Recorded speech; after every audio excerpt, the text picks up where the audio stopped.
Dear listeners, a strong website is more than just a digital storefront. It's your business's first impression. New businesses, ones that don't have customers, I think the key here is take guesses. Every entrepreneur's journey is not a piece of cake, right? You come across a lot of challenges. A lot of people will make the mistake of trying to make this really grand experience on their website. They Right. want to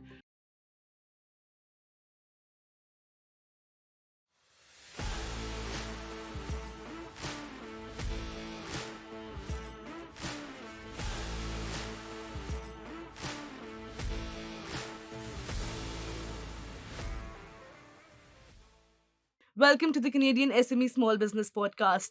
I'm your host, Kripa Anand, and in today's episode, we're diving into the vital role of digital transformation for small businesses and how a strong online presence can drive your business's growth. Our guest, Adam Satkunananthan, founder of Ankit Designs, brings over 15 years of expertise in web design and development, helping businesses achieve their digital potential. Recognized as one of Canada's top 25 agencies, Adam's award winning firm delivers user friendly, high performing websites that fuel successes globally. Let's dive in and explore actionable strategies to elevate your digital journey. Welcome to the show. How are you doing, Adam? I'm good. Thank you for having me. I appreciate you guys calling me and reaching out, and I'm happy to be here.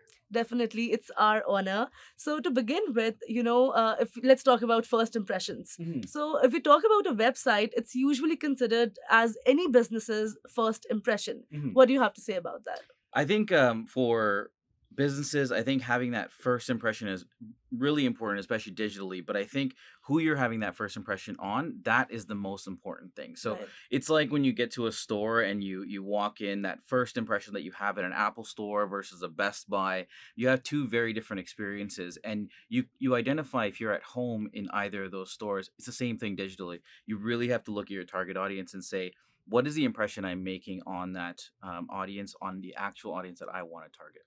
Right. So, on that note, what do you think are the key elements that are there in a high performing website? Then, small businesses can also leverage from.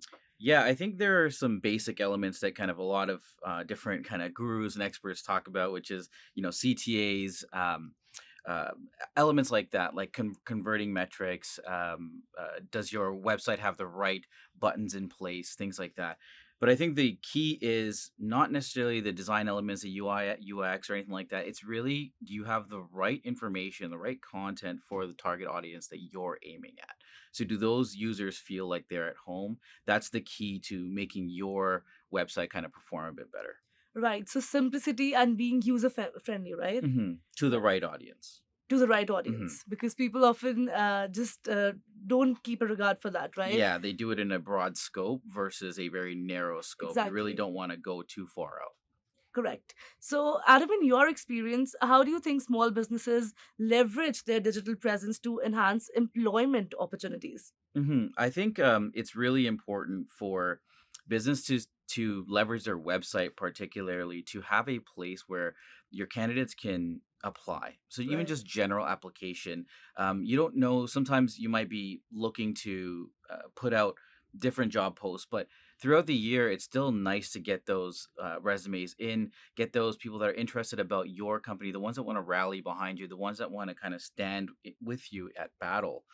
That's really important to have that throughout the Right. year. So having your website have a clear, also concise, careers page is really important. Also showing what life is like. So often business owners will just put just the basic information, like here's what we're applying for, here are the requirements, here's what we want from you. But really, what is it like working at your organization? What does it feel like to be there? What are the real benefits, not the medical benefits, not Right. the payment, those The kind of things, connections, the right? connections. Yeah. What are you going to get out of being here, and what's our value? Who are we? That's the real important keys. That's pretty insightful. And the biggest problem for any small business is usually budget constraints, right? hmm Because they're pretty tight on budget. So, for all the people who are doing startups or are a part of small business, how do you recommend them leveraging digital transformation? Yeah, so it's good that you say digital transformation because first and foremost, if you're a startup or if you're a small business, and you're trying to leverage digital transformation, there's actually grants out there. So there's one in particular called the CDAP program, Right. Canadian Digital Adoption Program, Mm-hmm. and that's specifically for businesses. Either you have at least one employee, or I think it's more than 30,000 in annual revenue. And if you have that, then you can apply for this grant. It's about $2,400 towards whatever your plan is. Now that's a good way for small businesses and startups to get kind of a little bit of help towards their digital adoption and that digital transformation. I think the other thing that most businesses, when they come to us, small, medium, large, the way that we kind of tackle the budget question and how you should come up with a budget is kind of a very simple formula. So, what I tell people is take your total revenue, take 10% of that, and put that towards your digital adoption, digital marketing, whatever you want to put towards your website, whatever it looks like. And, let's say that's $100,000 as your total annual revenue. You're looking at $10,000 you can spend on your website. Right. Now, if you want to play it a little bit more safe, you can take your net profit. So let's say you're doing 50,000 in net profit. I would say take 20 to 30% of that and put that towards your website. So it's just doing the basic math on what your numbers are and then kind of using that to put a budget aside to actually build your website. So 10% is what you were suggesting. That's It's what I an would ideal suggest. Yeah, of your total revenue. If you're doing total net revenue. profit, 20 to 30%. Right. Because when we think about websites, a lot of people just think about aesthetics, right? And what the color should be, what the Mhm. background should be. They miss out the basic point of having a website. It's to make your customer experience seamless. Absolutely. It's really important for business owners to know that the website is a tool. It's Right. not a place to kind of just show things. You have to get some sort of conversion. That conversion could look like a lot of things. It could look like a contact form submission, book a consult form submission. It could just be somebody coming to your website and getting that sense of credibility through the design. That could be, that difference between getting the customer to buy versus getting that customer at the top of the funnel where they're just getting to know your business and they just kind of walk away. Wow. Now, following this, understanding your target audience is, as you correctly said, it's crucial for any strategy, be it Mhm. digital, be it traditional. Dear listeners, a strong website is more than just a digital storefront, it's your business's first impression. A well designed site reflects your brand's professionalism and builds credibility. Invest in great design to stand out and elevate your business.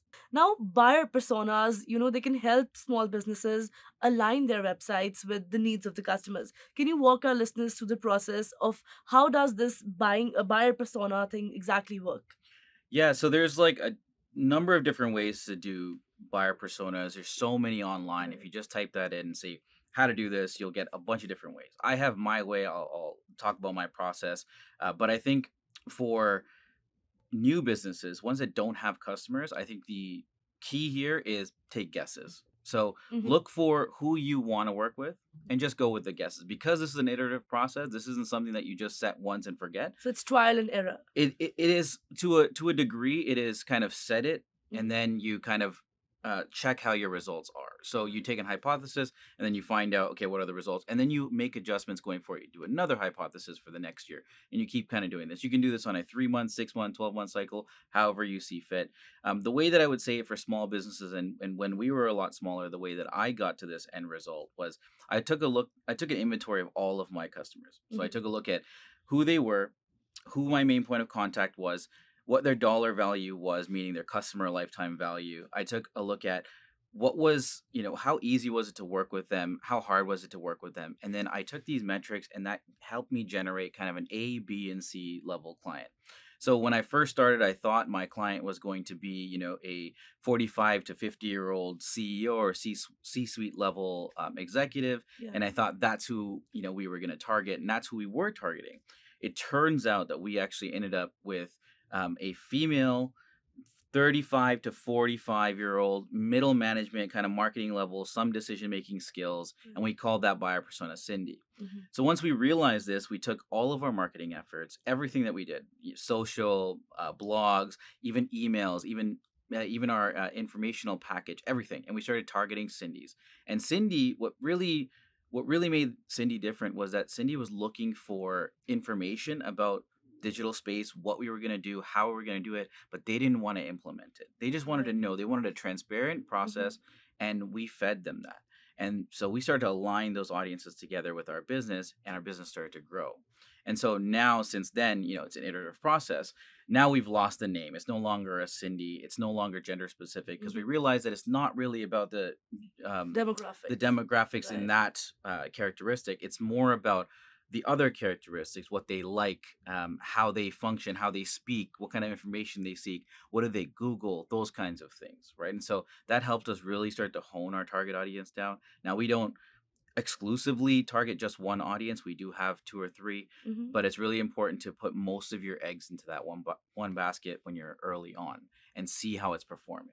I think it's about asking yourself the right questions first, right? Putting down on paper, and then absolutely. I don't know, one of my professors taught me this in the university, that if you don't have a one-liner or a one-word answer, then you don't need to go into the business. You need to you need to still think about it, right? Yeah, absolutely. Right. It's just like for us, when we a customer comes and asks us, what do?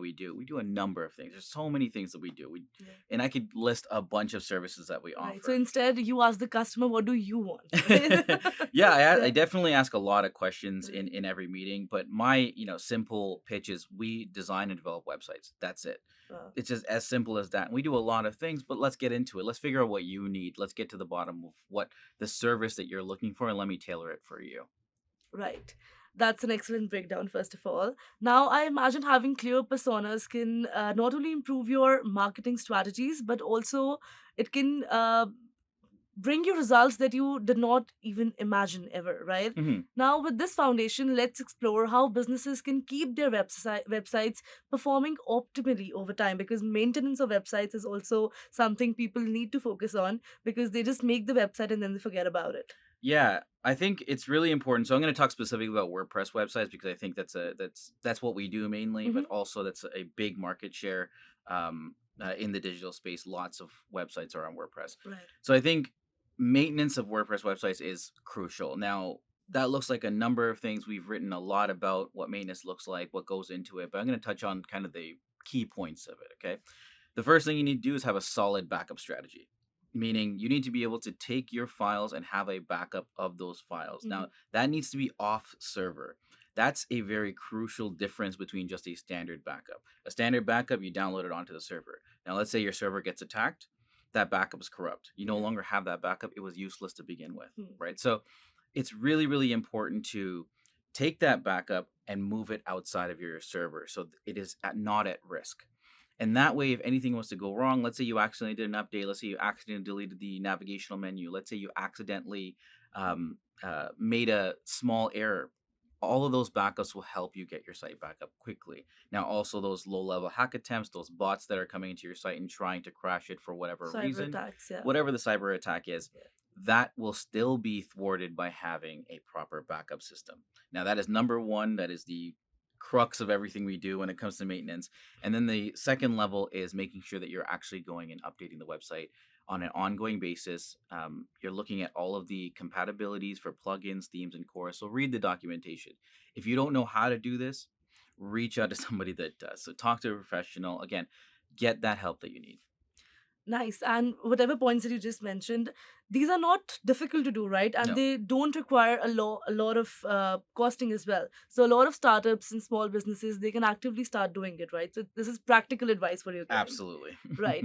So now, as technology evolves rapidly, and what works today may be outdated tomorrow, because the trends, they keep on changing and coming and going. Friends, consistency is key when it comes to your website.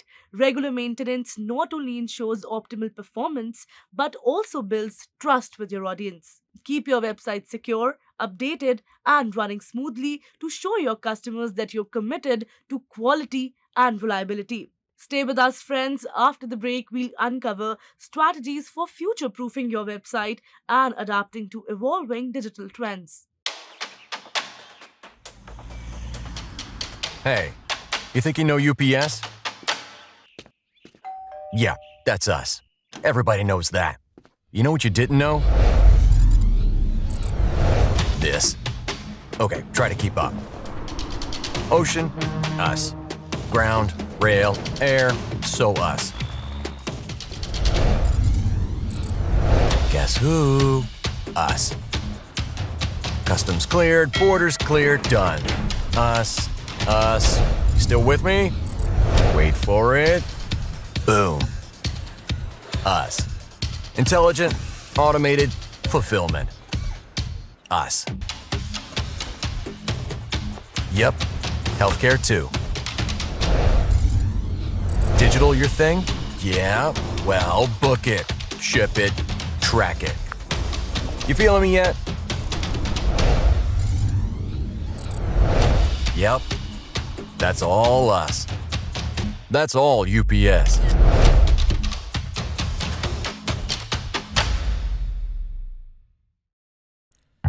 Four billion people check their email every day. That's 4 billion missed opportunities if your message doesn't make it.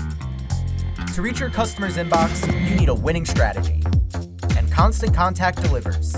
Literally, over 97% deliverability. Elevate your email game with easy-to-use templates, writing assistants powered by AI, and in-depth metrics.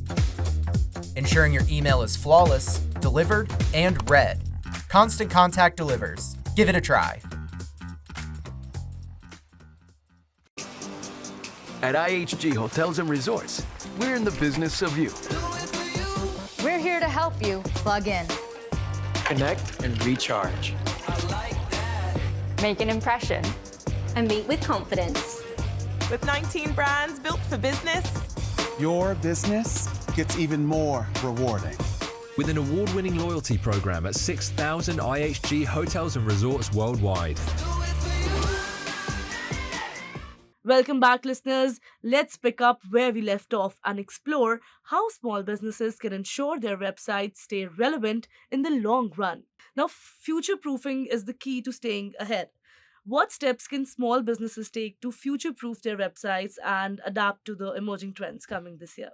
Yeah, I think technology as a whole changes so fast, and as we advance through technology, those changes are coming faster and faster. Now, I think future proofing is not necessarily something that you can quickly or easily do or be sustainable for a long time. Now, future is a very long or short thing. It's also subjective to who's looking at it. But what I would say is look at certain market trends like AODA, so Accessibility for Ontarians with Disability Act. So that's the AODA compliance. That's something that everyone's going to have to adhere to at some point. Right now, it's for-profit businesses with 50 employees or more, or not-for-profit businesses that have to comply to a certain level.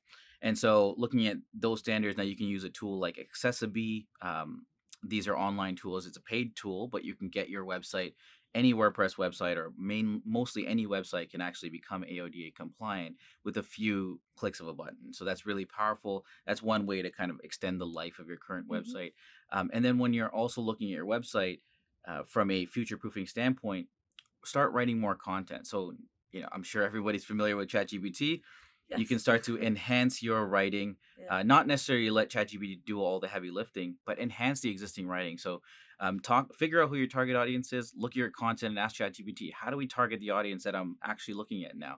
Does this content match? And start to get a general idea of where's the content sitting, do a content audit of your website. It'll help you brainstorm as well, right? Exactly. Yeah. And then start to put some new content out there. Start leveraging those technologies that are out there and start to kind of future-proof your site to a certain degree. Wow, I think those were some great insights. Now, let's talk about your journey as an entrepreneur. Every person's journey is pretty unique, right? What was yours? Did you always want to become this where you are right now? Did you always want to start a business? What were your goals as a kid? Yeah, so I started this company in 2010. I don't know if I could say I wanted to always start a business or always do this. I went to school for business, and it was entrepreneurship, but I didn't really know what I was doing. I was just kind of feeling out university and just trying to figure out my path. In 2009, when I started the company, it was because my friend, his name was Ankit, he passed away in a car accident in 2009, and he was my biggest supporter. So he pushed me to, start this business. He said, you can do this. I was dabbling in design. I was dabbling in development. I wasn't formally trained in any way. I was just I went to the library, picked out a textbook, and I learned how to code myself. And it's been that story ever since. I never really went and got formal training. So I think that and this is before YouTube was how YouTube is, and before all the learning softwares like Udemy and these kinds of things came out. So I think it was more so I was just really interested in this field, and he was the one that pushed me to say, go start this company. And when he passed away, I went to his house. I asked his parents, is it okay if I use his name? And they were thrilled. And so that's when I started the company. And again, it was really small for the first 5 years. There was nothing happening. And my other biggest supporter, who's my brother, my blood brother, he's the one that kind of kept pushing me. So Ankit was the one that kind of pushed me to get into it, and then my brother was the one that kind of helped me stay sustained in it. And he kept trying to bring me new clients and kept trying to kind of push me along that journey. I learned a lot through self-teachings. I watch a lot of people like Simon Sinek, Gary Vee, and you name all of these kind of big influential people. And I learn little pieces from each one of them, and I try to implement them and try to align with them as much as I can. And I think if you do good work, which I stubbornly try to do all the time, which is do good work, be honest, and be helpful, I think that formula kind of always works. And it's been working for us for a long time. Right, and you guys are doing amazing work. Ankit Designs is doing great work, and I'm sure Ankit is very proud of whatever you're doing. That. Right, now I'm sure every entrepreneur's journey is not a piece of cake, right? You come across a lot of challenges and different. So what were some of your challenges that maybe taught you something? Yeah, I think as a startup, as a brand new business owner in the space in, let's say, 2010 when I started the company, without formal training, I think the biggest challenge was pricing. Right. So not knowing how to price, not knowing how to strategize around price, and just even having that kind of sales shyness. So going into a meeting and saying, hey, your website's going to cost X amount. I think that was really difficult to say because it's so easily thrown around that you're an expert in this field, and you're an expert in that field. And now, 14 years later, you can maybe say that. And even now I still have that imposter feeling. But back then it's much harder, especially when you're a startup. So how do you do pricing? How do you get better at that? I think if I could have had another company that I reached out to that instead of seeing them as competitors, seeing them as a place to knowledge share and say, hey, how are you pricing? And kind of trying to meet in the middle and sharing information, sharing some knowledge and getting to that point. I think that would have been a really easy way to surpass or quickly climb that pricing challenge. And then same with scalability. So scalability is the other big challenge that we have. So with scalability, you don't want to, sacrifice quality. And so with scale, you kind of always have that battle. And I'm stubborn with quality. I will never kind of let that go. So I think that's where the challenge, it is still happening till this day, where we always have a challenge to scale, and we scale very, very slowly. When we hire, we always are in a space where we're always booked up. We're always booked up 3 to 6 months in advance, and our best clients are always happy to wait. But that's a fortunate spot to be in. But again, that's because we have that scaling challenge. Wow. And now that you have so many years of experience, and now that you are genuinely an expert in your field, how do you think can small business owners effectively build a strong digital presence? Like, getting into the website is the first step. What after that? I think utilizing your website constantly. So if you aren't doing content writing or anything like that, you should start. I mean, the barriers to entry for content writing and being a content kind of maven or expert is so much shorter and so much smaller than they used to be. Yeah. So you should be writing constant content. You should be writing blogs. So if I was sitting with you and you were my customer and I was giving you some tidbits, I said, hey, look, what the key to making a good website is to focus on your target audience. That becomes a blog now. Right. And so you write that down as a note, you go and write that thing, you go and write that blog, and you start to put out more social posts about that, leading people back to your blog. You start sending that blog post to prospective customers or customers that you just spoke to. That's what we do all the time. So every blog that we write is sales focused to a certain degree. And so any customer that we're meeting, we say, hey, in the meeting, we say, hey, look, here's some resources that I'm going to send you. Here's what's the difference between a template website and a full custom website. Here's what hosting pricing looks like and what you should look for in hosting and what you should look for in maintenance. And then we send them that email with those blog posts that we've written. So these pieces not only help from an SEO standpoint, they do help from an actual sales standpoint. So people feel like, hey, they have resources I can read. And again, my target audience is looking for that information. Right. So that's why I do it. right? If it was a different target audience, maybe I'll approach it differently. Right, and I think content is everywhere around us. And now Mhm. with the right tools, we have so much creativity, not just here, but Mhm. also around us to Yeah, absolutely. navigate it and get the best out of it. Absolutely. So I think all the small business owners should take maximum advantage of it. To all our entrepreneurs out there, take Adam's advice to heart. A strong online foundation is the gateway to success.